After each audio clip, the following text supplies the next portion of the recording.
जय हिंद दोस्तों। तो चलिए आज हम माइक्रोसॉफ्ट क्राउडस्ट्राइक आउटेज के बारे में बात करते हैं। तो अगर आप भी न्यूज़ को फॉलो करते हो तो आपने जुलाई 19 2024 की न्यूज़ में ये देखा ही होगा कि एक आईटी आउटेज सामने आया है। इस आईटी आउटेज की वजह से दुनिया भर के airports, health care industry, ATMs, banking, stock exchange, government agencies इत्यादि के सिस्टम प्रभावित हुए हैं। ये इतना बड़ा आईटी आउटेज है कि सीएनबीसी वाले तो इसको largest IT outage in history बता रहे हैं। बट एक एस्टिमेट के हिसाब से जस्ट 85 लाख सिस्टम ही प्रभावित हुए हैं, which is less than 1% of total systems. लेकिन चक्कर ये है कि ये लेस देन 1% सिस्टम का इम्पैक्ट बहुत ही बड़ा है। एक्स पर भी देखेंगे तो बहुत लोगों ने इस इशू को रिपोर्ट किया है। बेसिकली क्राउडस्ट्राइक के फैल्कन सॉफ्टवेयर का अपडेट आता है और सिस्टम एरर स्क्रीन, जिसको बूट स्क्रीन ऑफ डेथ भी बोलते हैं, वो शो करने लग जाता है। इवन भारत में भी एयरपोर्ट्स प्रभावित हुए थे, जिसकी वजह से लोगों को handwritten boarding pass issue किया गया और इसके फलस्वरूप हमें फ्लाइट डिलेज देखने को भी मिले। इतना क्योस बस क्राउडस्ट्राइक के फैल्कन सॉफ्टवेयर के एक अपडेट की वजह से हुआ है। सो फैल्कन एक endpoint detection and response system है, which is nothing but a more powerful antivirus system. इसका मेन काम सिस्टम को कॉन्स्टेंटली मॉनिटर करके उसमें पॉसिबल थ्रेट डिटेक्ट करने का रहता है, और ये सब करने के लिए इसके पास सिस्टम का स्पेशल एक्सेस भी होना चाहिए। एंड इसी पॉइंट से दिक्कत की शुरुआत होती है। एंड इफ यू वंडर कि क्राउडस्ट्राइक का कभी नाम नहीं सुना है, तो लेट मी टेल यू कि it is one of the industry leaders in cyber security space. लेकिन ये अपने सॉल्यूशंस को बिग कॉरपोरेशंस को प्रोवाइड करते हैं। सो एनीवे हम ये डिस्कस करते हैं कि ये इशू आखिर में हुआ क्यों। तो in short it is because of bad code. X पर आई फाउंड अ थ्रेड जहां पर इसे बिट बाय बिट करके एक्सप्लेन किया गया है।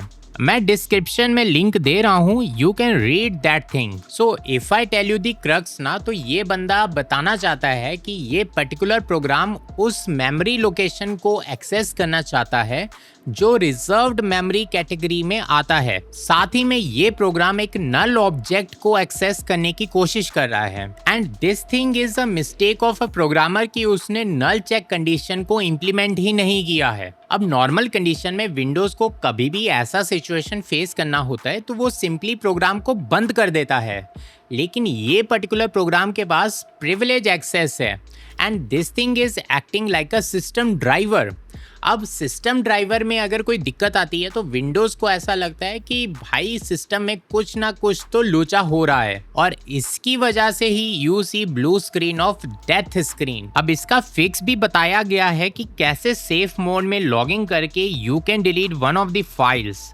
लेकिन चक्कर क्या है ना, this is for the simplest scenario. Mostly ये सॉफ्टवेयर कॉर्पोरेशंस में यूज होता है और मशीन्स में बिट लॉकर लगा होता है। तो अगर ये पर्टिकुलर सिनेरियो है तो एक नॉर्मल यूजर को सेफ मोड को एक्सेस करना इज नेक्स्ट टू इम्पॉसिबल, और IT guys will surely feel the pain. लेकिन व्हाट आई एम थिंकिंग ना कि ये इस पर्टिकुलर सॉफ्टवेयर को प्रोडक्शन में डिप्लॉय ही कैसे कर दिया, बिकॉज सॉफ्टवेयर डेवलपमेंट से लेकर सॉफ्टवेयर डिप्लॉयमेंट तक एक सॉफ्टवेयर को वेरियस स्टेजेस से गुजरना पड़ता है, और टेस्टिंग का भी एक बहुत ही इंपॉर्टेंट रोल होता है।